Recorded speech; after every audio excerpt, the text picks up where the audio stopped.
In 2007, Indiana Governor Mitch Daniels asked 7 volunteer citizen leaders to serve on the Blue Ribbon Indiana Commission for Local Government Reform. Their mission? To recommend ways to streamline local government and in doing so help thousands of hard-working public servants provide the highest quality service to constituents. After much research, public input, and deliberation, the Commission offered a list of 27 recommendations designed to streamline the layers of local government to create more accountability and greater efficiency.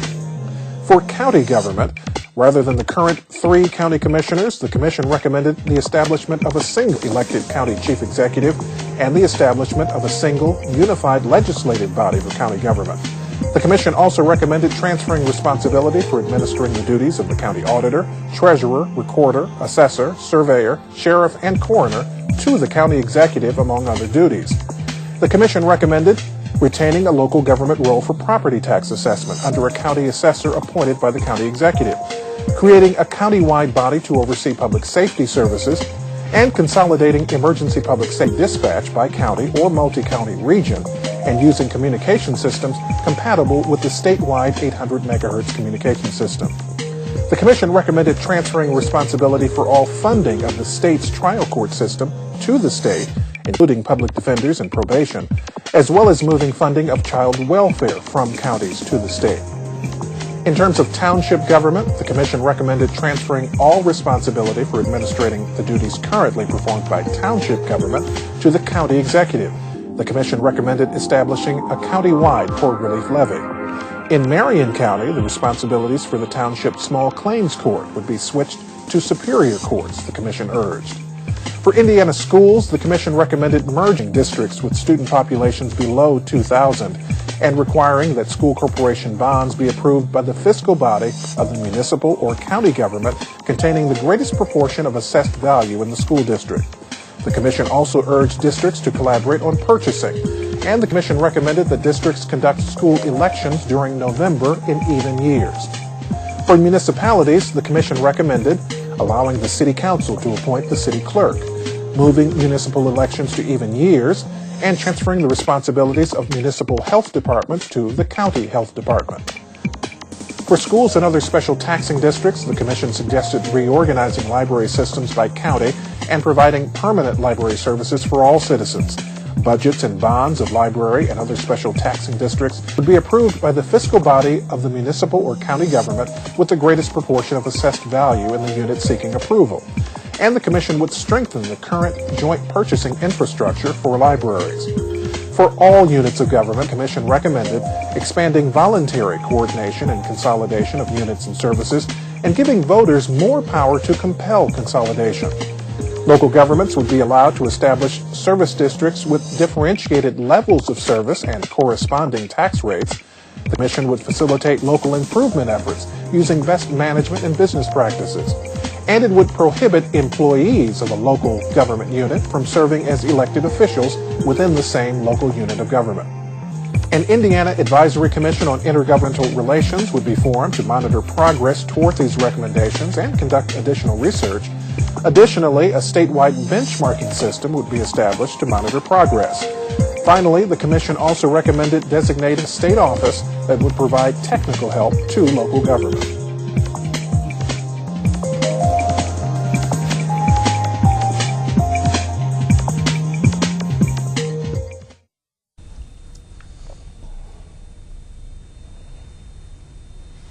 Now that was an overview, but in this program, we're going to focus on those recommendations that deal directly with public school corporations. I'm Vince Robinson of Inc. Newspaper and the Fort Wayne Reader, and this program is sponsored by City TV and Mike Down Center for Indiana Politics at IPFW. And I'm pleased to be joined in this program with representatives of all 4 of the public school corporations in Allen County. And thank you all for being here. We have a lot to talk about, and as we were talking before the show started, there's some contentious issues here as well. Let me first give an overview of those 4 recommendations specific to public school corporations. And they are: reorganize school districts to achieve a minimum student population of 2,000, require that school corporation bonds be approved by the fiscal body of the municipal or county government containing the greatest proportion of assessed value in the school district, prompt joint purchasing by schools, and conduct all nonpartisan school board elections during November in even years. Let's start with the two recommendations that really don't have a lot to do with this area because of the size of the school districts here. Let's start with that one first. None of the public school corporations in Allen County are below 2,000, so that doesn't pertain to us. But what do you think of the idea? Well, I think that this report specifically looked at reducing costs for communities by combining particularly central office staffs. I don't think they were looking specifically at curriculum kinds of issues. I think there's more synergy to look at consolidation when it's focused on learning. And Indiana has one of the smallest proportion of administrators to students in the United States. And so I don't think that should have been the focus. I think that there can be discussion when talking about doing better things with a curriculum when you're particularly small and can't have as many offerings. Mm-hmm. One other recommendation has to do with joint purchasing, which is something that really, in effect, is already done in this area. Does it concern you at all, or what do you think about the fact that that was a recommendation, that was something that the Commission felt a need to look into? I think that's one of the other issues. There's some assumptions in this report that my concern would be that where'd you get that information? Why do you think that's necessary? As large as we are, we buy and for others. So all of us are engaged in some type of joint purchasing, and we have been for years. So for that to be a major recommendation overlooks a practice that's already in place. Mm-hmm. And in addition to that, we're very proud of the number of service centers that we have across the state where groups of schools belong. Typically 20 to 30 school districts will belong to a service center and will combine their purchasing power with that center. And then those centers combine throughout the state to really have large purchasing power. So I think we're doing a really good job with combined purchasing. And the only thing I can conclude is maybe that the people that were working on this maybe didn't have all of the information about how those service centers operate and how many schools are truly part of that process. Mm-hmm. Vince, just so the folks know, there are 36 school corporations, public, private, and parochial school corporations in the Fort Wayne region that belong to the service center in the Fort Wayne area. So we do combine our efforts and our thoughts and what we can do purchasing-wise to save taxpayers' dollars. And we are interested in saving taxpayers' dollars, and that's one of the ways we've been doing for more than a dozen years. An example, Vince, is how we connect with our internet access and combine services and purchasing of equipment. We do it as a group so that we can get the best buy. So I think it's just something that you're going to hear us say over and over again. There are a lot of recommendations that overlook the fact that there are a lot of these things already occurring, and some skepticism as to why you have to put that in print. Did you even know what was going on? Mm-hmm. Well, but you know, in defense of the Commission, these may not be things that are going on in other areas. We may be ahead of the curve here. Maybe they looked at those as things that should be picked up in other areas. I guess the reason I ask, even though those are moot points here, what does it tell you philosophically about what the Commission was thinking or not thinking or knew or didn't know? Well, in the area of consolidation, the research over the past 30 years has been pretty clear. Students do best in small school districts, in small classrooms, in districts where there's a rigorous curriculum and where they have highly qualified teachers. The research is just very clear on that time and time again. And so if you're going to focus on consolidation, there has to be a bigger question than just student performance. And as I said, I think if you focused on increasing the opportunities that students have, I think that that's a real plus to think about. I really question the idea of saving any significant dollars by combining schools together. Mm-hmm.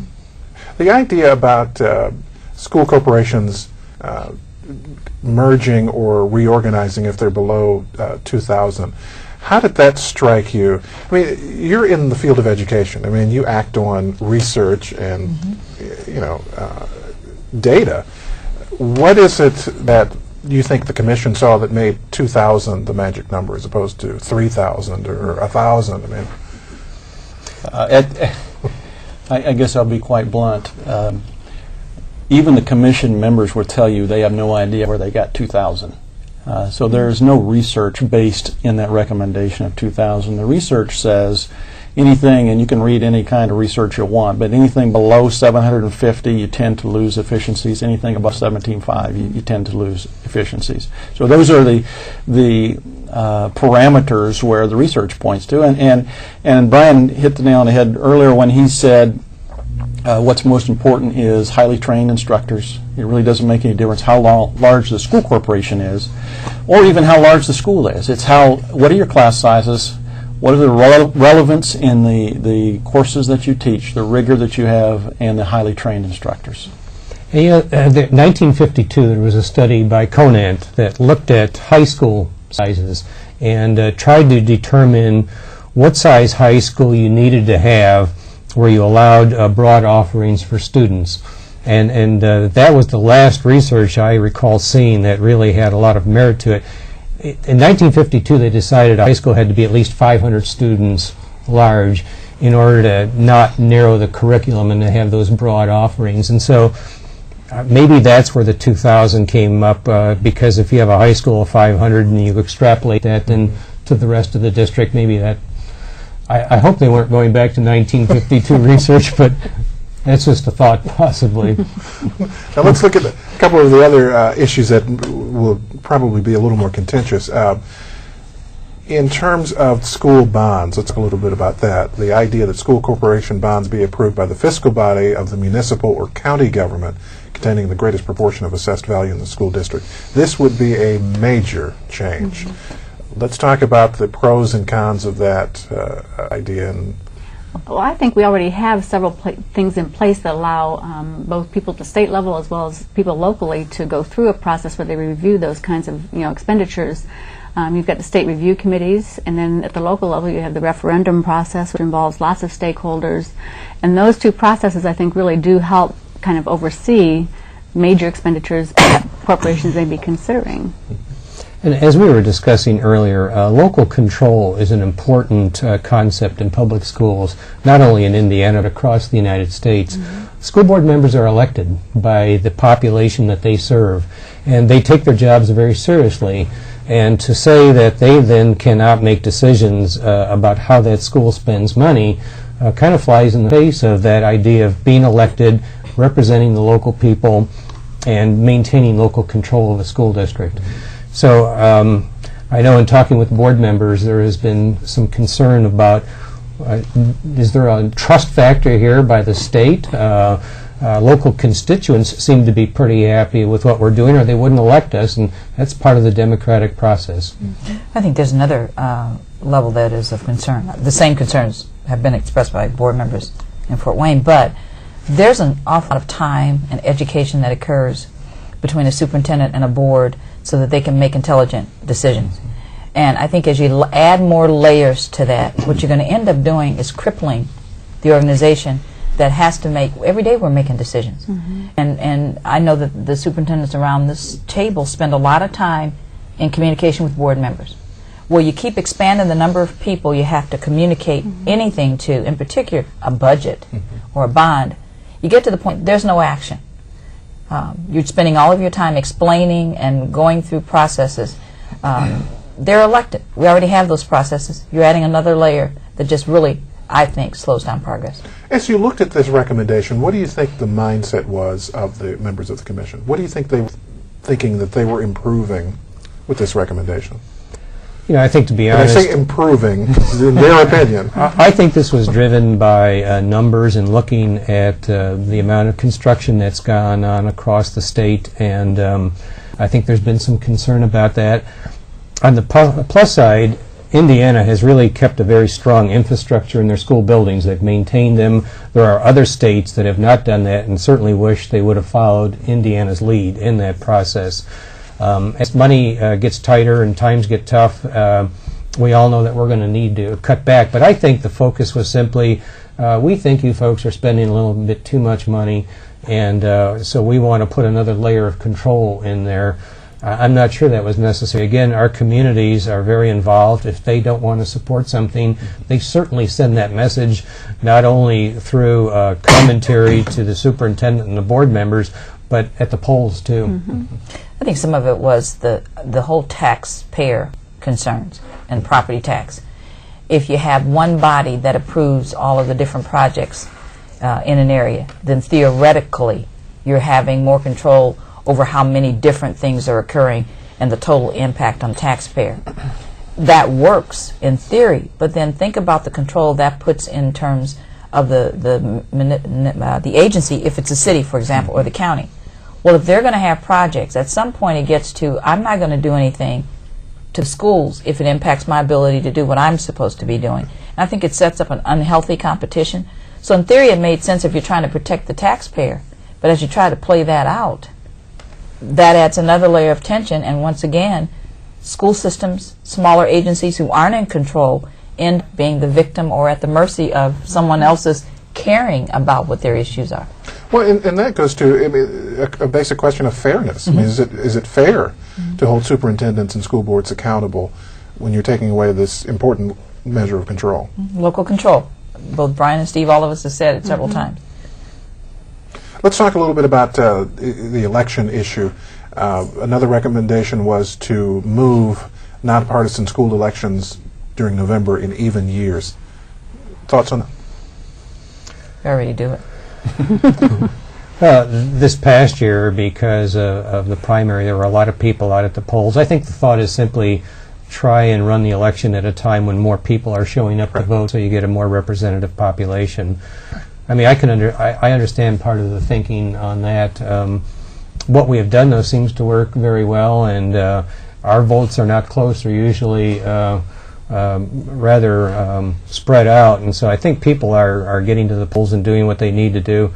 I've never heard or gotten any feedback from constituents, from superintendents, from state officials that this has been an issue. Okay. But I mean, it could kind of streamline things as well, and I guess there could be conceivably money savings. I guess I'm thinking that you do want to have as many voters turn out as possible Right. for those kinds of elections, and along with what you were saying, I think that we do have often more voter turnout in November elections than we do primaries. However, the primary this year was a high-stakes primary, so I think in that case we did have more people come to vote. So I think the bottom line is really when will we get the most turnout, and that to me would be the key. What were the biggest surprises to you as you look at the recommendations specifically towards schools, or the recommendations overall, all 27 of them? What surprised you the most? Well, I thought that the tone of this toward public schools to be a bit negative, and I hope we're all working to try to support schools and make them stronger and better. I didn't get that feeling from this report. I felt like each of these initiatives, maybe other than the voting one, were some type of, you need to be more efficient, we need to have more oversight. I don't know how my colleagues felt, but I felt like it was it had come across as a little bit more negative rather than how can we all work together to do a better job, to provide better opportunities for young people. That's not the impression I got. I think the report itself painted the picture with a pretty broad brush, and I'm not sure, well, I am sure that they did not talk with the four of us about specifically what do we do and how do we react with these kinds of concerns that were brought forth, because we'd have very specific answers for them on how we do take care of the taxpayer and how we do have local control and how important we do feel that local school boards have a huge impact on what happens with the classroom and the education of each child within that classroom. So I think overall, maybe they were trying to look at something that was statewide in the way of concerns. I think in Allen County, at least with the public schools, I don't see a lot of what they reported as concerns. And I don't think they bothered to look. And the other thing that concerned me was really the lack of research and a lack of data that was used. And when you asked the Kernan Shepherd folks that were on the committee, what did you use, you get pretty vague answers. And there really isn't any data or any studies or research specifically when you talk about and look at what the recommendations were for education. I think there's a trend today for people to try to make recommendations to improve the situation for public education when sometimes they don't understand the complexities of what we do. And I think that, having been in a couple different school districts, each one is so unique. I know East Allen is certainly very unique in the sense that they are very geographically spread out. They have many different kinds of populations represented within one district, and to meet the needs of all of those different people and all those different situations as though they were one unit is really difficult to do, especially when you've got the ownership of the people that live in those communities. And those are situations that we have to listen to. We want their support, and that's critical for any public education institution. The part that was fascinating for me, in preparation, I went back and read the whole report. And I found it interesting the way they inserted comments from supposedly Joe Average people about supporting the need and the recommendations. I wasn't surprised by a lot of the things around education, because if you've been around long enough, you've heard a lot of these things discussed.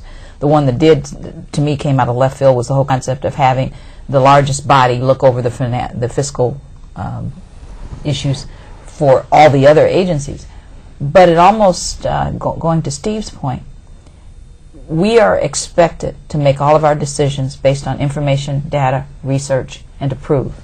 This is very broad, very general, very sweeping, looking at all types of agencies. And the recommendations, if you can't explain to people why, and we're supposed to take them, then Joe Average looks at this and goes, that makes sense to me. And it goes, not if you don't understand the complexity, Exactly. not if you don't understand that we're all so different. Just the four of us sitting here are all so different. So that was something that struck me, is it almost had sometimes almost that folksy, this is what Joe Average thinks, but there are too many complex agencies in this report, outlined in this report.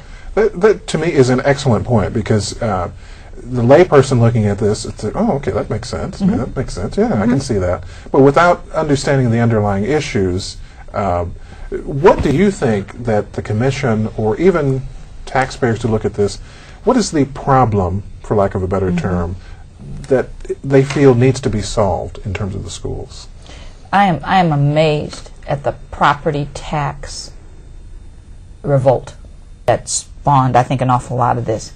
If you have anyone who lives outside of Indiana, when we talk about taxes and they talk about taxes, they look at us like, what are you talking about? I think that we have such a frenzy now that people are looking for somebody to blame, somebody to fix the economy. The fact that our patrons are struggling every single day just to make it, to feed their kids and to get to work.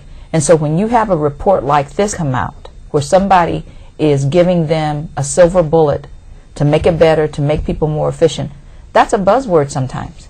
If you don't even understand what we do and how we, as Steve said, how we are efficient, how we are taking care of taxpayers' money, you get a report like this, and it just reaffirms in people's mind what they've been hearing.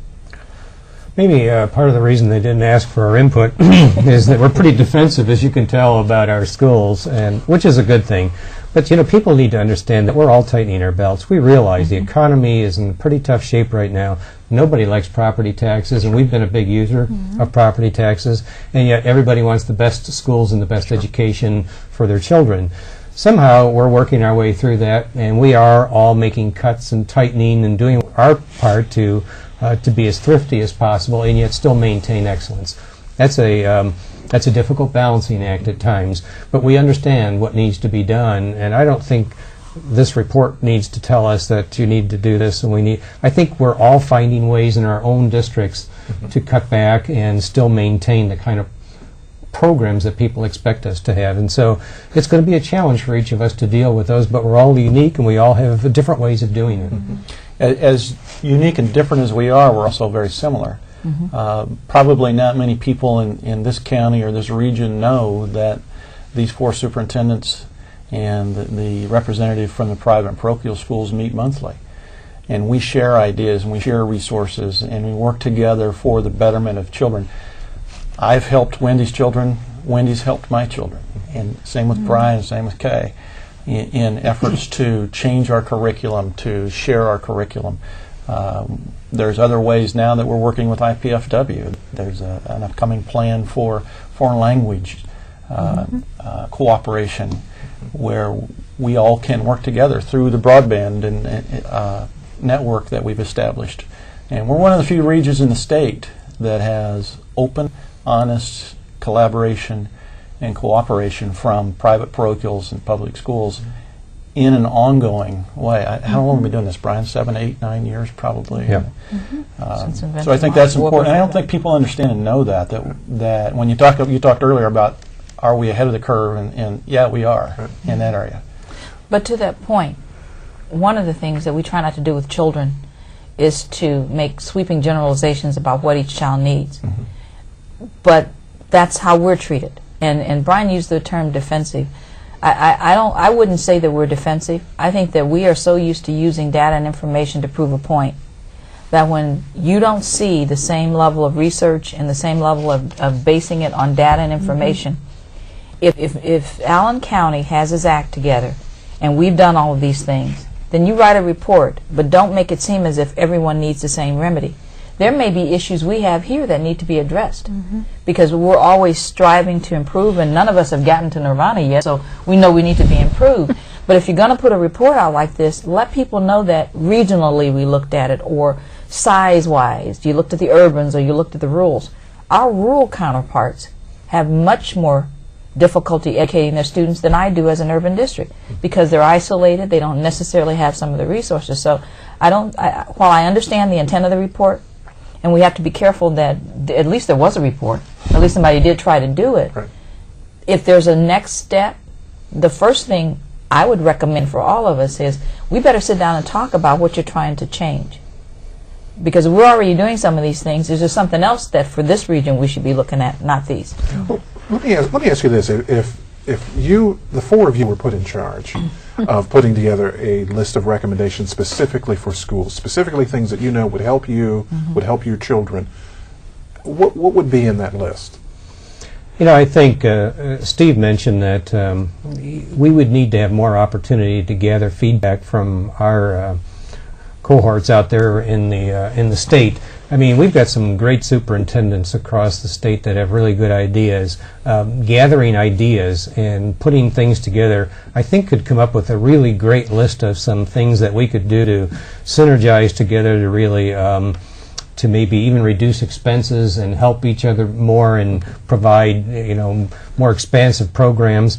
I think just gathering that information could be significant. As Steve mentioned, we had very little input in this, and I think we could have added a lot to it. For example, when they talked about consolidating schools, in addition to cost, they said, well, look, a small school can't offer the specialized service that a larger school district could for students that have special needs, for students that are going down a vocational track.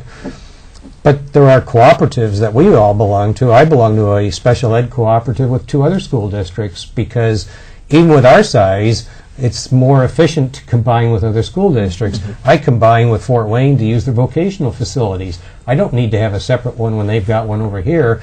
And so I kind of wish that some of that information could have come out in this report. But I think, to get back to your original question, sitting down with our cohorts across the state, I think we could come up with some great ideas of what we might do to consolidate some services, to save some money, to provide stronger programs. That would be a great opportunity to put that type of study together.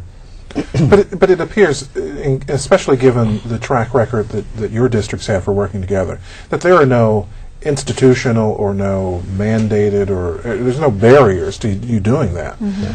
What sort of things do you need to see come from Indianapolis that would be helpful? Let's talk specifically about the funding issue. What could be changed? What could be changed in that area that would make it more beneficial for the districts and for the kids? I think the first thing is all of us sit down and use all of the knowledge that we have across the state and actually figure out how much does it take to fund a quality education. We're all struggling with preschool. We're all struggling with full-day kindergarten. We're all struggling with technology needs. Put the buildings aside. But just the basic needs of what does it take to educate a child, then how should that impact the funding formula? I'm the second largest district and still at the bottom of the top 5 urban districts in terms of funding based on antiquated systems from '73. And why do we have that? It's a pretty simple answer. the state wants to have equity in funding so that they don't get challenged and say that they're not being equitable across the state. Well, the easiest way to do that, Vince, to metric it, is to just say, well, we're going to try to put the same number of dollars behind each student. Well, we all know if you're actually going to measure the service that that student is receiving at their desk, that's totally different than looking at the number of dollars flowing into the school district. One is manageable, and they can easily calculate that out and say, okay, now we have equity. The better way to do it is to really look at the quality of service within the district and what's it going to take to get there to have equity across the state. It's more difficult, certainly does a better job, though, of making sure everybody's on a level playing field.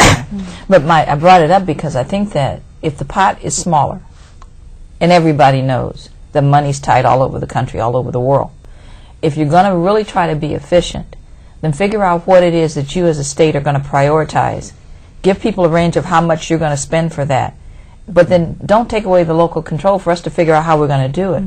But if the funding formula isn't even giving me enough to do the minimum, and then you're accusing us of not being efficient, you can't be efficient if you don't have enough to be efficient with.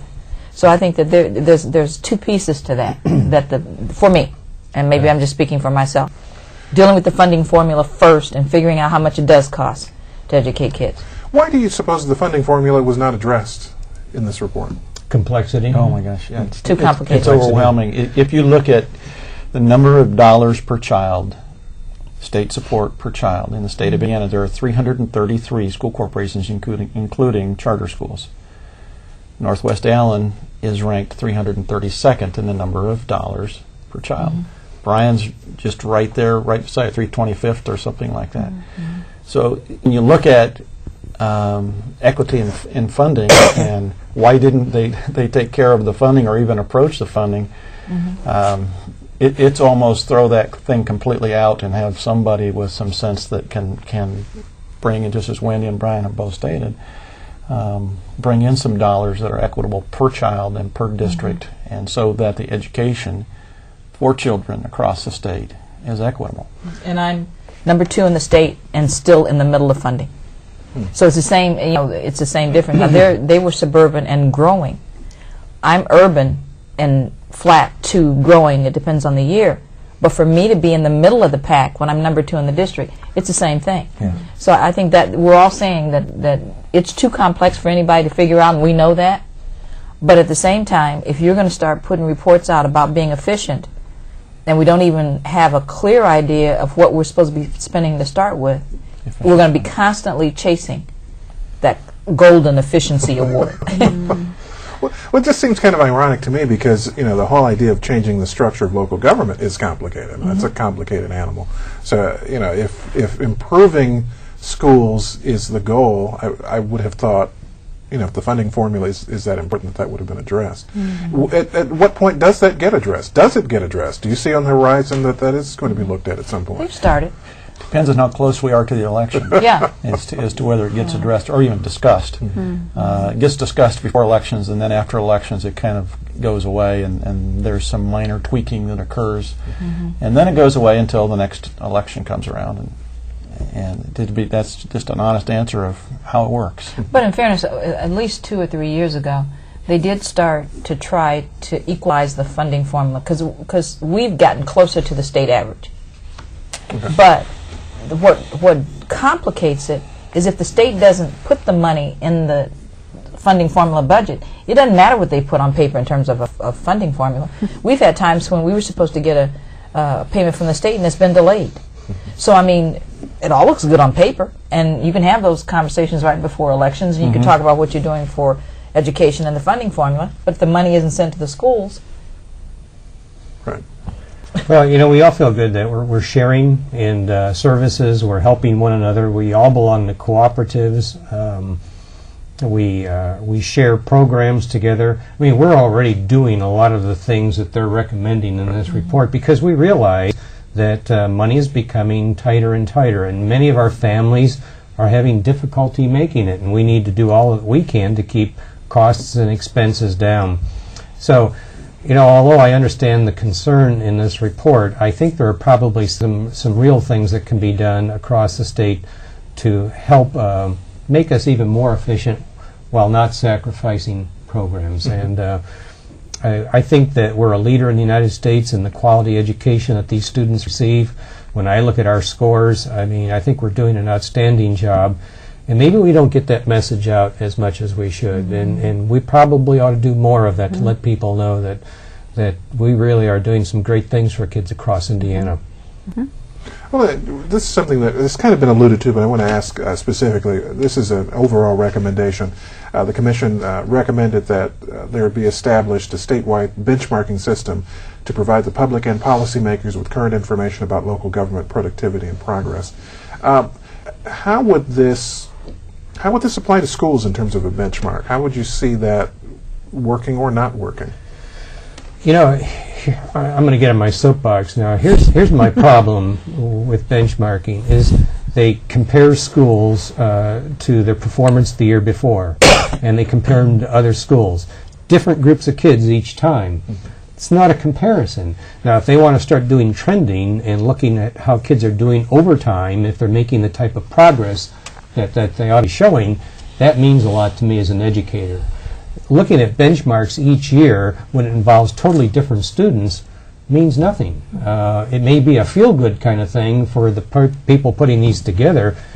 It doesn't tell us how well we're doing with students and making sure that they make adequate progress year after year and following them down the road. Are they making the kinds of educational gains that are going to be meaningful? We don't want to take a snapshot every year. And so I get a little bit upset when I hear about putting all focus on a high-stakes test that's done one year, and then the next year you compare the scores and say, well, gee, we've improved compared to last year. How is that possible? You're looking at a whole new set of kids that are either, have problems with this or that. You've got to deal with them. Now, if you look at a group of kids over 5 years and you look at the progress and say, out of this group, 85% have gone above where they should, that means a lot to me. It's a little bit more work to do that, but that's where we need to be going. Other thoughts? What Brian is saying, benchmark a group of students and follow that group of students, establish a new benchmark the next year with the 9th graders, the 8th graders, or whomever you're speaking about, and follow those kids along. And I think those have been the efforts through our associations is to try and follow groups of kids and not necessarily. But we are assessed and rated and graded by the public by how our I-STEP scores are and what our SAT scores, what's our graduation rate, what's our attendance rate, what's our expulsion rate. How many of your kids get in trouble? How many of your kids can follow through and with their group of freshmen, as they enter freshmen, will they graduate together as seniors, cohort groups? And that's not the public's fault. That's the way that the information has been placed out there by the media and by school corporations and by the state. It's easy for the media to take that snapshot of I-STEP scores and post them each year and say, well, gee, look, compared to last year, look at how they've gone down. Down, I mean, it's a whole new set of kids. Let's take a look at how those kids from last year did and where their scores are going. Have they made the kind of progress that's necessary to show that the school's doing what it needs to be doing? But, when you're just comparing numbers, it seems simple. I mean, it seems, it's... That's the key, simple. Vince, at the beginning of the week I was in a conversation, a national conversation around how we in the United States compare globally with education systems in Singapore and China, India, all the ones that we keep hearing that we're lagging behind. And so we had speaker after speaker standing up giving all this data and this information showing how we are not competing. The last speaker stood up and just put it all, was Paul Houston, put it all in perspective, who's in a Superintendent's Association nationally, and he said, be careful, because you don't know the context. Be careful, because if you don't have a standard that's the same for what you're benchmarking, you can make a number mean anything you want it to. It goes back to what we've all been saying. If you don't talk to the people who are involved, if you don't have a clear standard about what it is that needs to be changed and why you're trying to change it, what's this report intended to do? You're putting a lot of suggestions out. You're going to benchmark what? You're going to improve what? Because as we've told you, most of the things in here don't apply to us, yet this was intended to take care of education and governmental units in the state of Indiana. Our public doesn't know any different. I tell you, evaluation of student progress is very important. It's what needs to drive our school improvement programs, where we put our focus, where we put our efforts, and where we put our money. but you can't do it on one-year snapshots. So you have to really look at how you're doing over the long term to have an accurate picture of where the holes are, where the strengths and the weaknesses are, and then address those. As I said, it's more difficult, but it really does get at the root of where you can make a big difference in student learning. Vince, a listener watching this program by this time may think, well, those 4 people are afraid to be held accountable. And they don't want to be held accountable for whatever their scores are, their numbers are, and that's not the case at all. Matter of fact, we value being held accountable, and that's what we're all about, is being held accountable. It's being able to look at the total picture and look at the total child and the total educational program. We all have very good strengths and some glaring weaknesses, and we all are looking at those and trying to make adjustments, and we use each other to make improvements. So I want to reassure people, we're not afraid to be held accountable. We're not afraid to be called on the carpet for scores that may trend downward, and not afraid to be recognized for scores that will be trending up. But I think the part, and you asked what was missing. This wasn't about scores. We got sidetracked in our conversation. This was about fiscal responsibility. This was about organizing and structuring government. I'm supporting what Steve says from the standpoint of that is what our job is. It's the improvement of the scores of students. But if you're going to ask us to be fiscally responsible, then have us as a part of the conversation. If you're going to set guidelines out, think about all the ramifications of what those guidelines are. Because if you're explaining to a body who has no knowledge of my district why I'm making the expenditures that I'm making. So it will impact my ability to have kids taught. But that's what's missing. There was no research to say that when I get all this done, I'm going to have a better opportunity to educate my students. If you were able to either go back in time and talk to the commission as it was first starting its meetings, or if the commission were to reconvene and you had a chance to make a presentation, what would be the 1 or 2 most important things you'd want the commission members, and maybe more important, you'd want taxpayers to understand about the needs that are in the local school districts? Well, I'll kick that one off. That's easy because we were just talking about this, and that we want to look at trending over time, and that takes a lot of work and a lot of effort and a lot of computing power. We've talked to the state about this a number of times. These things are so expensive to put together, the kinds of programs that track all of this progress, to have all the data entered, and to make kind of predictions that we need to do. Why can't you as a state help us with this through the Department of Education, rather than us all going out and buying all this stuff individually? And yet, as much as I've talked about that over the years, it's never happened. I'd love to have seen this group say, look, the Department of Ed ought to be leading the way on this. They need to invest in a great database system, share it with everybody in the state, and do the training. That could make the gains from that alone could be so significant, not only in terms of how we're able to use it, but how the state is able to track progress of what we're talking about, the trending progress. So, I mean, we've got some great ideas of what we could put in this to say, you want to really see education jump, here's where you could help us. Other comments? Something you'd want the commission to understand, or or taxpayers to understand that they don't understand now? I think in general, the taxpayers don't realize how efficient school corporations are run and how we work every day to save taxpayers' dollars, every day, to try and help our schools run more efficiently, whether it's to build them and construct them in such a way that our heating and cooling costs are going to be lower. Brian's schools have used geothermal, and that's new and innovative for schools. Simple little things like that a lot of people don't realize that's what we do. From everything from construction to classroom training of instructors. We're probably, without a question, I would guess that we do less in the training of our classroom instructors than what a normal business would do in training of their workers to make them become more effective and more efficient. And that's budget. We simply can't send a group of teachers anywhere without a large chunk of our budget being impacted. And we're limited through the state by the number of professional development dollars that we can provide. I think those are some things that people need to understand, that while we're trying to be effective, and we think we are, and efficient with money, we need to find better ways. And Brian and Wendy have both said and mentioned some ways to become more effective and efficient with taxpayer dollars. You know, people that own private businesses send their employees for training, and Sure. when they're gone, generally it's not that big a deal to get to cover for them.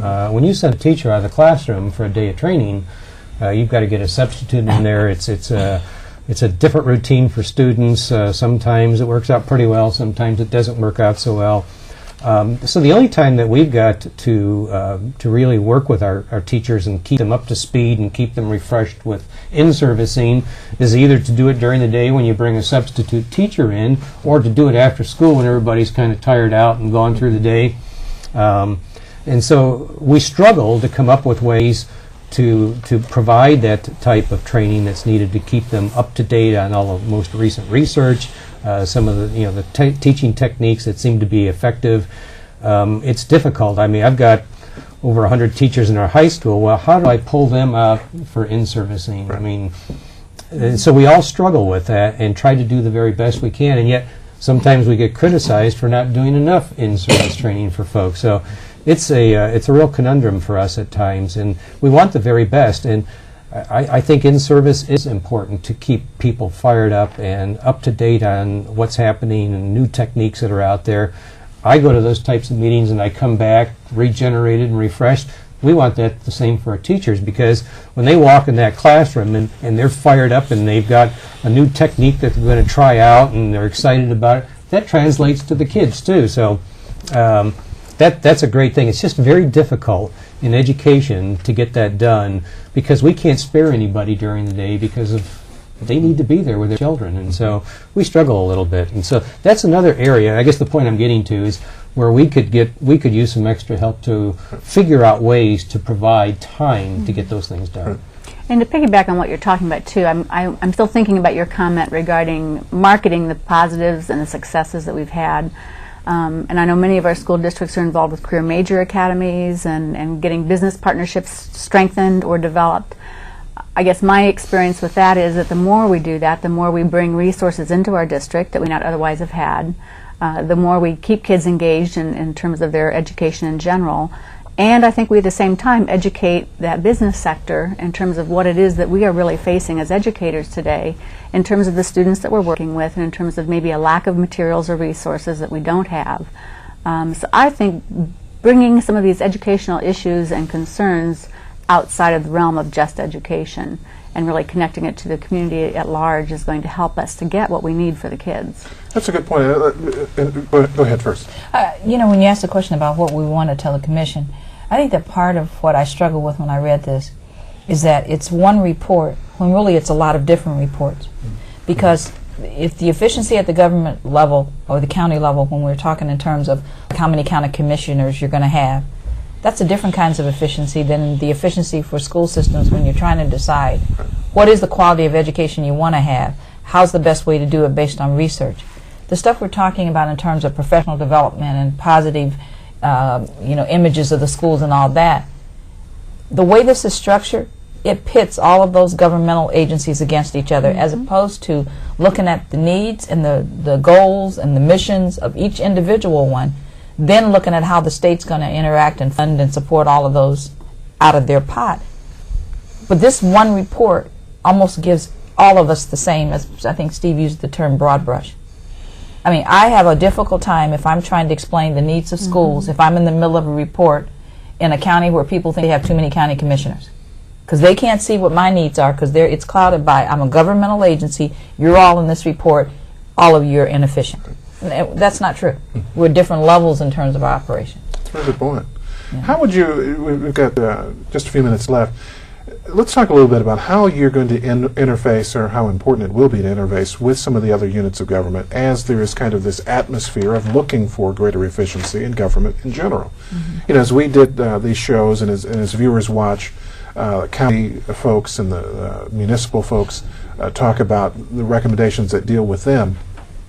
As this moves forward, in whatever form it moves forward, how important will it be for you as school administrators to work with the county folks as they look for greater efficiency, the city folks? I mean, will that discussion, do you envision, happen at some point?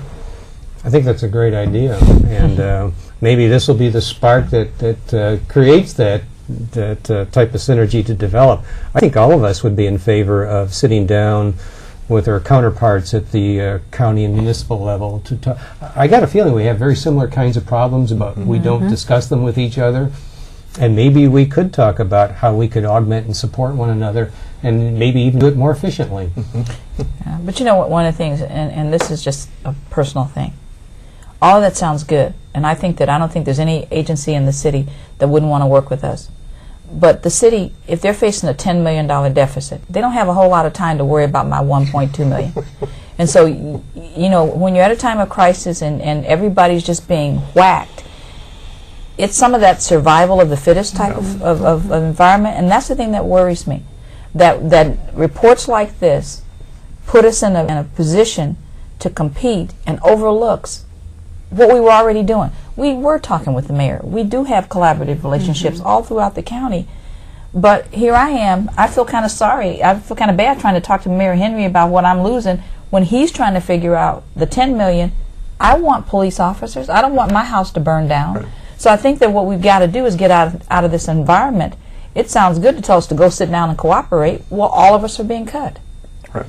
And so whose needs become more important? Oh, I understand that. I just mean, you know, when you have a recommendation that puts some responsibility in terms of funding to the municipal government or the county government, I mean, that changes the whole dynamic. I mean, so, you know, do you get out in front of that and try and talk with these folks about what that kind of environment would be like? I mean, that's a huge change. I mean, if that were to happen. I mean, I think we've all said we tried. Yeah. I mean, I wasn't suggesting. We already sit down with those people. But the point I'm trying to make is that we've created an environment. The economy is in such an environment that, okay, we all get around the table and we're all going to talk about how to work together. He still has to figure out how to overcome his $10 million. You still have a 1 point. So we're being efficient below the line. Right. You know, we're not even up to baseline. And to have a conversation around efficiency is a little disingenuous when you have absolutely been whacked. So it'd be interesting to see where this goes.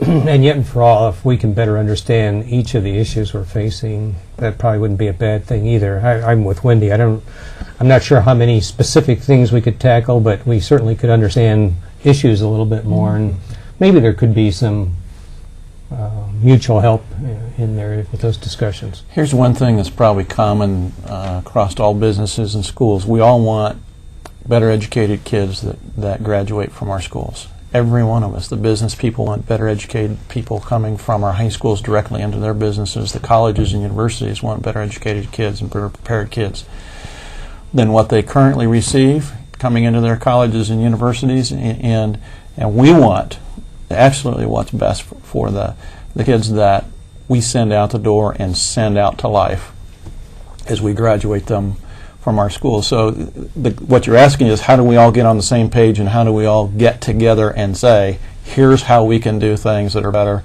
better for our kids. The Chamber of Commerce would love to see us have Allen County have the highest academic standards in the state, in the Midwest. And why is that? So they can attract businesses and competition for our current businesses into this area and expand current businesses in this area. We want that same thing. That's going to be the last word. Excellent. Thanks so much for your time. It's a great conversation. Hopefully it's been very enlightening for our viewers as well. That's all the time we have for this edition. This is sponsored by City TV and the Mike Down Center for Indiana Politics at IPFW. I'm Vince Robinson from Inc. Newspaper and the Fort Wayne Reader. Our next program will be regarding the recommendations that have to do with township government. We hope you'll watch that program, and we thank you for watching today.